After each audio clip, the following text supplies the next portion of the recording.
আমি সরাসরি সায়ন্তন বসুর কাছে আসব। সায়ন্তন, আপনি শুনলেন যে একেবারে স্পষ্ট করে শ্রমিক ভট্টাচার্য প্রথম আমার সাক্ষাৎকারে যে কথা বলেছিলেন যে একেবারে এরা বিজেপির নয়, বিজেপির ফ্ল্যাগ কিনে গেরুয়া আবির মেখে তৃণমূলেরই পার্টি অফিস ভাঙচুর করেছে তৃণমূলের একটা অংশ। এ তো যার পার্টি অফিস ভাঙা হয়েছে, আগুন লাগানো হয়েছে, তিনি প্রথম দিনই যখন ঘটনা ঘটছে ছবি দেখে আমায় টেক্সট করেছিলেন, আমি দর্শকদের সঙ্গে সঙ্গে অনায়াসে কথা বলেছিলাম। আজকে তো একদম প্রকাশ্যে বলছেন। হ্যাঁ, আমি দেখছিলাম এবং একদম ঠিকই বিষয়টা এসছে। যেটা আমাদের রাজ্য সভাপতি বলেছিলেন, মুখ্যমন্ত্রী হওয়ার আগে ওয়েটিং চিফ মিনিস্টার যেটা বলেছিলেন, সেটাই বাস্তব সত্য। দুপুর 2টো অবধি তৃণমূলের কাউন্টিং ক্যাম্পে বসে থেকেছে, তারপরে গেরুয়া আবির মেখে তৃণমূলেরই পার্টি অফিস ভেঙে দিয়েছে, মমতা বন্দ্যোপাধ্যায়ের ছবি ভেঙে দিয়েছে। এই প্রমাণ আমাদের কাছে আছে। বিজেপির কোনো কর্মী কার্যকর্তা তৃণমূল কংগ্রেসের পার্টি অফিসে আক্রমণ করেছে, তৃণমূল কংগ্রেসের কোনো নেতার উপর আক্রমণ করেছে, খুব একটা প্রমাণ নেই। একটা দুটো ঘটনা বিচ্ছিন্ন হলেও হতে পারে, আমি তর্কের খাতিরে মেনে নিচ্ছি। কিন্তু 90% বা 99% ক্ষেত্রে যারা এই বিশৃঙ্খলাটা করেছে তারা কেউ বিজেপির কর্মী নয়। 4 তারিখ দুপুর 12টা অবধি তারা তৃণমূলের কাউন্টিং ক্যাম্পে ছিল। দুপুর 2টোর পরে তারা বিজেপি হয়েছে। কেউ তাদের তৎকাল বিজেপি নাম দিয়েছে, কেউ তাদের 4 তারিখের পরে দুপুর 12টার বিজেপি নাম দিয়েছে। তারা বিজেপি খায় না মাথায় দেয় জানে না, তারা শ্যামাপ্রসাদ মুখার্জির বানানটা কোনো দিনও বলতে পারবে না। তার জন্য তারা দুর্বৃত্ত, তারা অসামাজিক তত্ত্ব, এবং পুলিশ তাদের বিরুদ্ধে ব্যবস্থা নিয়েছে। দেখেছেন বহু গ্রেপ্তার হয়েছে। এবার এদের ক্ষেত্রে সমস্যা হচ্ছে, এটা তো বিজেপির প্রাইমারি মেম্বারও নয়, এদের বিরুদ্ধে পার্টি কী অ্যাকশন নেবে? পুলিশ ব্যবস্থা নিয়েছে। এবং যেটা আমাদের সুশান্তবাবু বললেন, আমি শুনছিলাম, একদম ঠিক বলেছেন।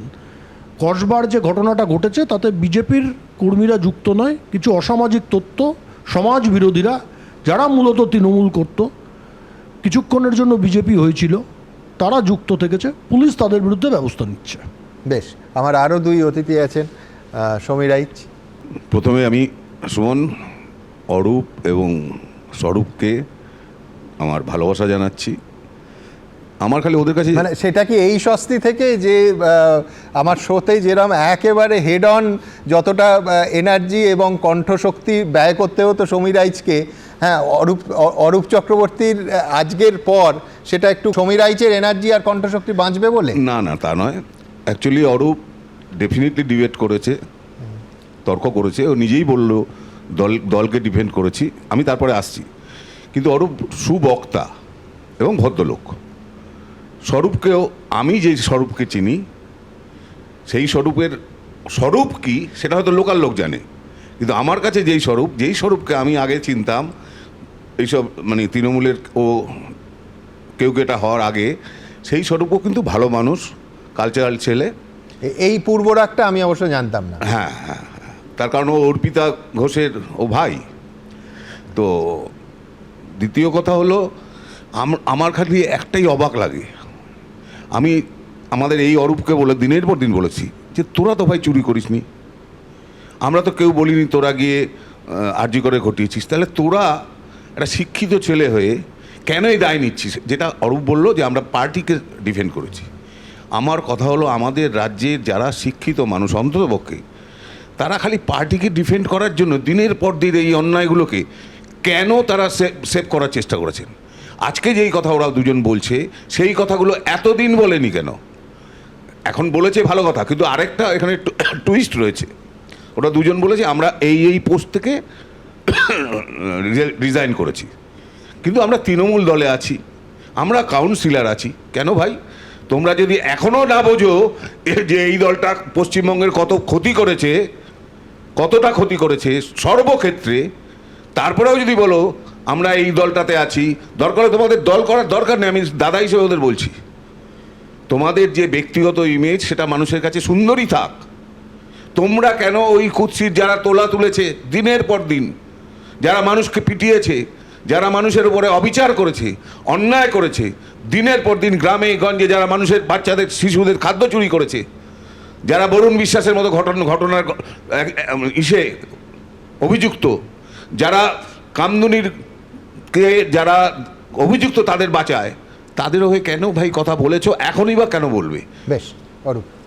না, আমি প্রথমেই বলছি যে এই মুহূর্তে আমি অ্যাকাউন্টস কমিটি থেকে পদত্যাগ করেছি, কিন্তু আমার কাছে এখনও দুটো পদ রয়েছে, সেটা কোনটা আপদ কোনটা বিপদ আমি জানি না। আমি মুখপাত্র পদ থেকে আমি ইস্তফা দিচ্ছি, সেটা আমি ইতিপূর্বেই জানিয়েছি তোমার অনিয়ারও, কিন্তু তোমার দলের মধ্যে এই দুটো পদ রাখা তোমার পক্ষে নিরাপদ তো? না, আমি আসছি। দ্বিতীয় কথা হচ্ছে জনপ্রতিনিধিত্ব। একটা জিনিস সুমন, এটা ঘটনা, আমি চাইলে আমি কালকেই কাউন্সিলর পোস্ট থেকে রিজাইন করতে পারি এবং আমি মানসিকভাবে প্রস্তুত। কিন্তু আমাকে কাউন্সিলর তো শুধু আমার দলের কর্মী সমর্থকরা বানায়নি। কর্মী সমর্থকদের ভোট কত পার্সেন্ট? দলের বাইরে আমার যারা ধরুন বিরোধী মতের, তারা আমাকে ভোট না দিলেও সাধারণ মানুষও তো ভোট দিয়েছেন। কিন্তু যখন আমি জনপ্রতিনিধি, আমি আমার বিরোধী মতেরও জনপ্রতিনিধি। আমি এরকম জনপ্রতিনিধি নই যে আমাকে একটা ধর্মীয় সম্প্রদায়ের মানুষ ভোট দেয়নি বলে আমি তাকে সার্টিফিকেট দেবো না। আমি এই জনপ্রতিনিধিত্বে বিশ্বাস করি না। আমার কাছে আমার বিরোধী মতের যারা, আজকেও সকালবেলা আমার অফিসে, প্রতিদিন আপনি জানেন যে জনপ্রতিনিধির অফিসে অসংখ্য মানুষ সইয়ের জন্য আসেন। আমি অল্টারনেটিভ, যেহেতু এই পরিস্থিতিতে সেই মানুষগুলো যাতে বিপাকে না পড়েন, তাদের কাজটা যাতে আটকে না যায়, আমি খুব জলদি অল্টারনেটিভ ব্যবস্থা করতে, আমি আজকেই কমিশনারকে মিট করেছি, সেক্রেটারির সাথে কথা বলেছি। অল্টারনেটিভ কী ব্যবস্থা আছে আমি তাদের সাথেও আলোচনা করেছি। যেই মুহূর্তে হবে অ্যাজ সুন অ্যাজ পসিবল। আমার পদের মোহ নেই, আমি যতটুকু জানি স্বরূপেরও পদের মোহ নেই। পদের মোহ থাকলে আজকে অন্তত এখানে এসে এটা বলতুম না, এক। দ্বিতীয় কথা, ঠিক যতক্ষণ আমি পার্টির সোলজার, আমি পার্টির ডিসিপ্লিন মেনে চলবো। আজকে আপনি বলতেই পারেন ভোটে হারার পর কেন বলছি, ঠিক এই বলার অধিকার আপনার আছে, কিন্তু এটাও তো ঘটনা। আজকে দিনের পর দিন যখন আমরা ডিফেন্ড করেছি, আমি আজকে সুমন জানে ঘটনাটা, আমি 17ই মার্চ যেদিনকে আমাদের ক্যান্ডিডেচার ডিক্লেয়ার হয়েছে, আমি নাম করে বলছি না, আমি আমার সুমনের সেদিনকে যুক্তিতর্কের শো ছিল, যুক্তিতর্কের শোতে আমি, আমার মন খারাপ, দল তো আমাকে রিকগনিশন দেয়নি, তারপরও এসে দলের হয়ে কথা বলে ওই শোতে ওই চেয়ারে বসে ওখান থেকে রেজিগনেশন টাইপ করে আমি দলের নেতৃত্বের কাছে পাঠিয়েছি। কিন্তু তারপরে মুখ খুলিনি। আপনি বলতে পারেন কেন মুখ খুলিনি? আমি চাইনি নির্বাচনের মুখে দলকে বিড়ম্বনায় ফেলতে। যে দলের জন্য আজকে তো আমি মুখপাত্র হয়েছি, দলের জন্যই। নির্বাচনের মুখে দলকে বিড়ম্বনায় ফেলাটাও বোধহয় দলীয় অনুশাসন মানা কর্মীর জন্য সমীচীন হতো না। দিনের শেষে যেইটুকু স্বীকৃতি হয়েছে সেটা তো মমতা ব্যানার্জির দল করি বলেই হয়েছে। আজকে খারাপ সময় শুধু ভালো সময়ের খিটটুকু নিয়ে চলে যাব, খারাপ সময়ের দায়িত্বটা নেব না, সেটা হলে সুবিধাবাদী অবস্থান হতো। আমি আবারও বলছি, জনপ্রতিনিধিত্বের পদটা ছাড়তেও আমার দ্বিরুক্তি নেই। আমি আজকেই সেটা নিয়ে কথা বলেছি যে এই মুহূর্তে আমি জানতে পারবো যে অল্টারনেটিভ ব্যবস্থা হয়েছে, অ্যাজ সুন অ্যাজ পসিবল আমি সেখান থেকে করে দিই। বেশ, আমি এখানে শুধু যোগ করব, যেহেতু ও আমায় রেফার করলো, আমরা একটু বিশেষ করে আমি তো ব্যক্তিগতভাবে আজকে বলতে কোনো দ্বিধা নেই, বিস্মিত হয়েছিলাম। বিশ্বাস করুন, একবারে সেন দৃষ্টি রেখেছিলাম যে অরূপ চক্রবর্তী ওখানে বসে তার পদত্যাগপত্র টাইপ করছিল, সেই অরূপ চক্রবর্তী যখন উঠে 10 হাত দূরে গিয়ে পোডিয়ামে বলছে, তার মধ্যে কতটা তৃণমূলত্ব থাকে। এবং বলতে আজ কোনো দ্বিধা নেই, অরূপ 100-এ, আমায় যদি মার্কিং করতে হয় সেই দিনের সেই শো আপনারা ইউটিউবেও দেখতে পারেন, 100-এ 200 দেওয়ার মতো বলেছিল, এতটাই জোরের সঙ্গে। এবং কেউ কল্পনাও করতে পারবে না যে পোডিয়ামে বলা তৃণমূল কংগ্রেসের প্রতিনিধি অরূপ চক্রবর্তী তার 5 মিনিট আগে ওই চেয়ারে বসে ওই যুক্ততর্কের মঞ্চ থেকে দলের সঙ্গে তার তীব্র একটা মানবাভিমানের প্রক্রিয়া চলছে, বা আমি বলবো যে সম্পর্ক বিচ্ছিন্ন করার অফার বা সিদ্ধান্ত তার দিক থেকে জানানো হচ্ছে। ও উঠে যখন পোডিয়ামে বলেছিল, তখন ইনফ্যাক্ট সেই অনুষ্ঠানের অন্যতম সেরা বক্তা ছিল সেদিন অরূপ চক্রবর্তী। হ্যাঁ, আমি একটা পয়েন্ট অরূপদার ক্ষেত্রে অ্যাড করতে চাই। আমি তো অরূপদাকে বহু বছর চিনি, আমরা একজন দুজনকে বহু বছর জানি, সবই ঠিক আছে। কিন্তু অরূপদা আজকে যে ভালো ভালো কথাগুলো বলছেন, মুখ্যমন্ত্রী প্রশাসনিক সভা করতেন, একদিনও বিজেপির কোনো বিধায়ক বা সাংসদকে ডাকেননি কোথাও। তখন অরূপদা কেন এটা প্রকাশ্যে যদি নাও বলতে পারেন, পার্টির মধ্যে প্রসঙ্গ তুলেছেন, কাউন্সিলর হিসেবে কর্পোরেশনে তুলেছেন। আজকে তৃণমূল হেরে গেছে, যেটা তখন অবিশ্বাস্য ছিল, কেউ ভাবতে পারতো না তৃণমূলও হারতে পারে। আজকে তৃণমূল হেরে গেছে, ওনার পক্ষে, অরূপদার পক্ষে বা বাকি অন্যদের পক্ষে বলা খুব সুবিধা হচ্ছে। কারণ মোটামুটি যারা একটু রাজনীতি বোঝেন, তৃণমূলের আর ভবিষ্যৎ নেই, এটা সবাই আন্দাজ করতে পারছেন। অরূপদার প্রতি আমার কোনো অভিযোগ নেই, কিন্তু আমাদের একটা অভিমান আছে। আপনি কর্পোরেশনের কর্পোরেটর দীর্ঘদিনের, কেন এই প্রসঙ্গ তোলেননি যে প্রশাসনিক সভা হয়, বিজেপির কোনো সাংসদ বিধায়ক কেন ডাক পান না? আজকের প্রশাসনিক সভা হচ্ছে, বিধায়করা যাচ্ছেন, বিরোধী দলের অনেকে যাচ্ছেন না, সাংসদ যাচ্ছেন যাকে ডাকা হচ্ছে। একটা তো টোকেন প্রেজেন্সের দরকার ছিল। আমি আপনাকে উত্তরটা দিচ্ছি সায়ন্তন, আপনি পুরোটা হয়তো জানেন না, বা আপনি এর আগের সেগমেন্টে আমার বক্তব্যটা শোনেননি। আমি কিন্তু এর আগের সেগমেন্টেও বলেছি রাজনৈতিক সংস্কৃতিটা নষ্ট হয়ে গিয়েছিল। কোন কোন রেফারেন্স এনেছি আপনি পরে রিপিটে দেখে নেবেন। দ্বিতীয় কথা, আজকে আমার এখনো মনে পড়ছে সম্ভবত একটি প্রশাসনিক সভায় খগেন মুর্মুকে আমন্ত্রণ জানানো হয়েছিল শিলিগুড়িতে, উত্তরবঙ্গে, এবং সেটা নিয়েও তখন খগেন মুর্মুকে আপনাদের দলেরই একটা অংশ দাগিয়ে দেওয়ার চেষ্টা করছিল, তাহলে কি মমতা বন্দ্যোপাধ্যায়। এই যে রাজনৈতিক পারস্পরিক মানে একটা মতাদর্শ আলাদা হতে পারে, কিন্তু একটা মানুষ মানুষের সাথে কথা বলুন। আমি একটা উদাহরণ দিই আপনাকে। সজল আমার সতীর্থ পুরো প্রতিনিধি, কলকাতা পুরসভায় বিজেপির আজকেও এমএলএ হয়েছে, নেবুতলা পার্কের পুজোটাও করে। যেবারও রাম মন্দির করেছে আমি মতাদর্শগত কারণে যাইনি, কিন্তু সজল একবার ওই লাইটিং দিয়ে ডোম দিয়ে পুজো করেছিল, সুন্দর পুজো।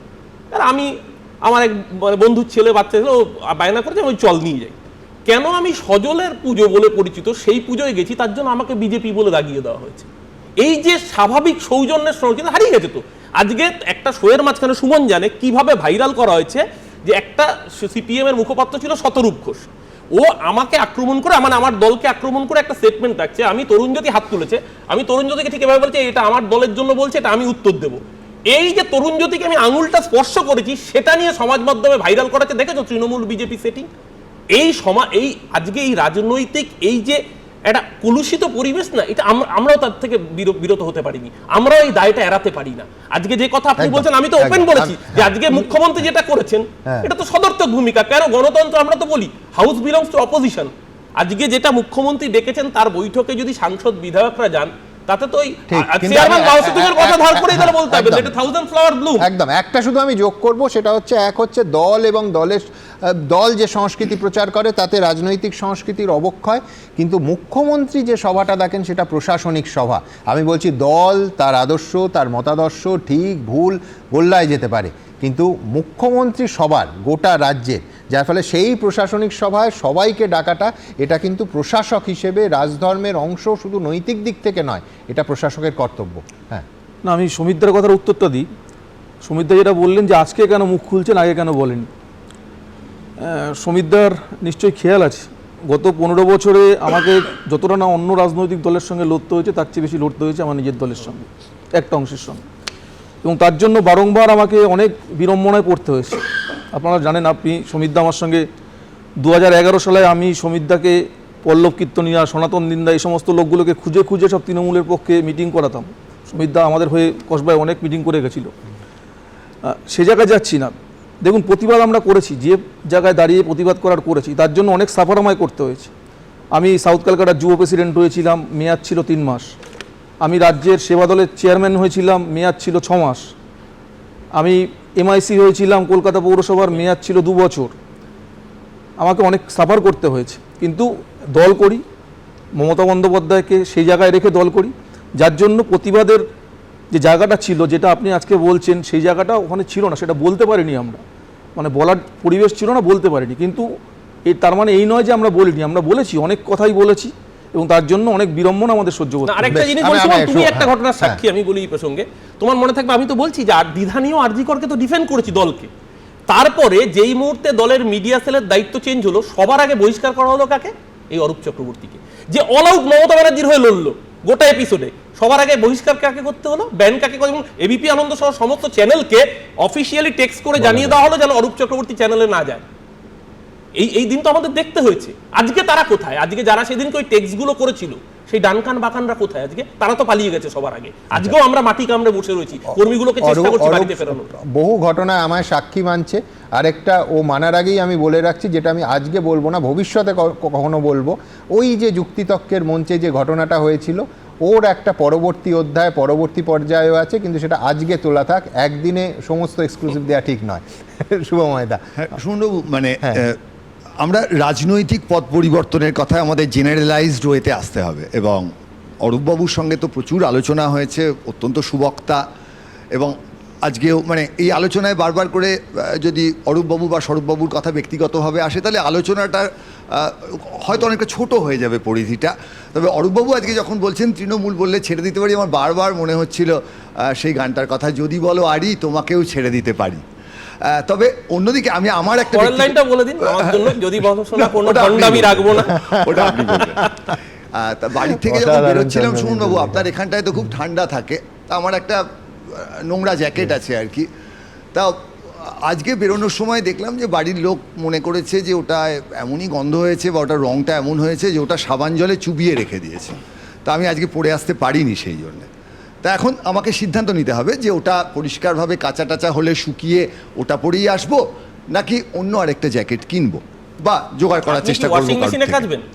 ওয়াশিং মেশিনে না আমি বলে বালতিতে, মানে একটা সেটা আছে, ঠিক প্রশ্নটা করতে হবে। শুনে নিই। এবার এই যে রাজনৈতিক ভাবনার যে এটাকে যদি আমরা জেনারেলাইজড একটা জায়গায় নিয়ে গিয়ে ফেলি, হ্যাঁ। তাহলে হচ্ছে আমরা বহুবার আলোচনা করেছি, অরূপবাবুও ছিলেন, আপনারাও শুনেছেন বিভিন্ন সময়, যে তৃণমূল কংগ্রেস দলটা যেহেতু মতাদর্শের ভিত্তিতে নয়, যেমন বিজেপি, সিপিআইএম, এমনকি কংগ্রেস দল যাদেরও আমরা মধ্যপন্থী বা একটু বাঁদিক ঘেঁষা বলতে পারি, তৃণমূল কংগ্রেস সিপিআইএমকে সরানোর জন্য একটা দল, এবং যে দলটিতে অতি বামপন্থী থেকে একেবারে অতি দক্ষিণপন্থী মানুষ একসঙ্গে থেকেছেন, কোনো মতাদর্শ গড়ে ওঠেনি। সিপিআইএমকে সরানোটা তাদের উদ্দেশ্য ছিল, সফল হয়েছে। কার রাজনৈতিক উদ্দেশ্য সফল হয়েছে? যারা বিজেপি যেমন তারা চায় বামপন্থীরা কম আসন পাক, খুব স্বাভাবিক, বামপন্থীরাও চায়।